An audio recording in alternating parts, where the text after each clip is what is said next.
आप सभी का बहुत बहुत स्वागत है अष्टावक्र गीता के इस 16वें प्रकरण के 8वें और 9वें सूत्र में।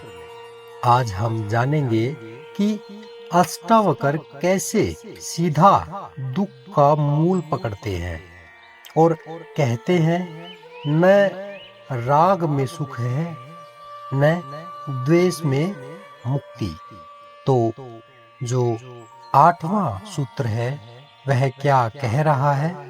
कह रहा है जब व्यक्ति भोग में लगा रहता है तो उसमें राग यानी आसक्ति पैदा हो जाती है और जब वह भोग से दूर होता है तो उसमें द्वेष यानी नफरत जन्म ले लेती है। इसलिए जो बुद्धिमान है वह इन दोनों से परे एक छोटे से बच्चे की तरह निर्द्वंद बना रहता है। 9वें सूत्र को भी साथ ही जान लेते हैं, फिर समझेंगे इन दोनों को। जो व्यक्ति संसार से चिपका हुआ है वह दुख से छुटकारा पाने की इच्छा से संसार को छोड़ना चाहता है, लेकिन जो राग रहित है वह पहले से ही दुख से मुक्त है। उसे संसार में रहते हुए भी कोई दुख नहीं होता। समझेंगे ये दोनों सूत्र क्या कह रहे हैं। देखिए, अगर तुम्हारे भीतर तृष्णा है तो तुम चाहे जंगल भाग जाओ या घर में रहो, तुम दुख से नहीं बच सकते। अगर तृष्णा है तो तृष्णा वाले व्यक्ति के लिए हर जगह बेचैनी है। अगर राग दुख है तो विराग भी दुख है। अगर संसार दुख है तो संन्यास भी दुख है, क्योंकि समस्या जगह की नहीं है बल्कि मन में जो लोभ है, मन की जो तृष्णा है उसकी है। जो संसार से भाग रहा है वह भी तृष्णा से ही भाग रहा है। और ये तृष्णा किस चीज की है? ये तृष्णा है दुख से बचने की।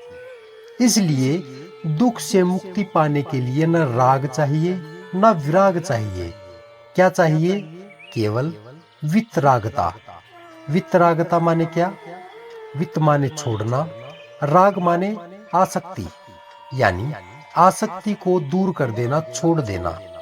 तो सुख किस चीज में है?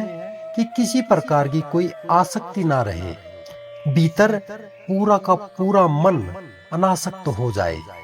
तो फिर ना पाने की कोई चाह बचेगी, ना फिर छोड़ने का किसी प्रकार का कोई अभियान करना पड़ेगा, अभियान चलाना पड़ेगा। तब है असली मुक्ति, तब घटती है असली मुक्ति। वास्तविक मुक्त व्यक्ति संसार के बीच रहकर भी दुखी नहीं होता, क्योंकि वह जानता है कि सुख और दुख किसी वस्तु में नहीं है। वह जानता है कि भोगों से सुख नहीं आता। जितना भागोगे उतनी ही तृष्णा बढ़ती जाएगी।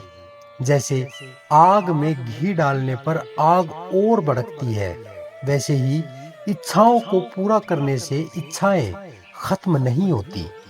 इसी तरह त्याग भी अगर जबरदस्ती हो, अगर अभियान से त्याग किया गया हो, तो भीतर की वासनाएं जलती रहती हैं और आदमी भीतर से पाखंडी हो जाता है। फिर त्याग भी एक बंधन बन जाता है।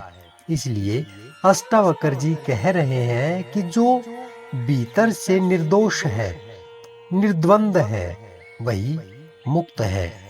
जो बालक की तरह सहज है, जो न भोग से बंधा है न त्याग से बंधा है, वही सच्चे अर्थों में मोक्ष को जानता है। मुक्ति का उपाय न भोग है न त्याग है, बल्कि भीतर की जो तृष्णा है उसको जड़ से समर्पित कर देना है। अतः सीधी चोट यही है, अगर दुख से छुटकारा चाहते हो तो न संसार को दोष दो, न सन्यास को पूजो। समस्या बाहर नहीं है, भीतर की तृष्णा में है। जब मन पूरी तरह खाली हो जाता है, तब संसार भी स्वर्ग बन जाता है और जंगल वो भी स्वर्ग बन जाता है। इन्हीं सभी बातों के साथ मिलते हैं कल फिर अगले सूत्र में। तब तक के लिए नमस्कार।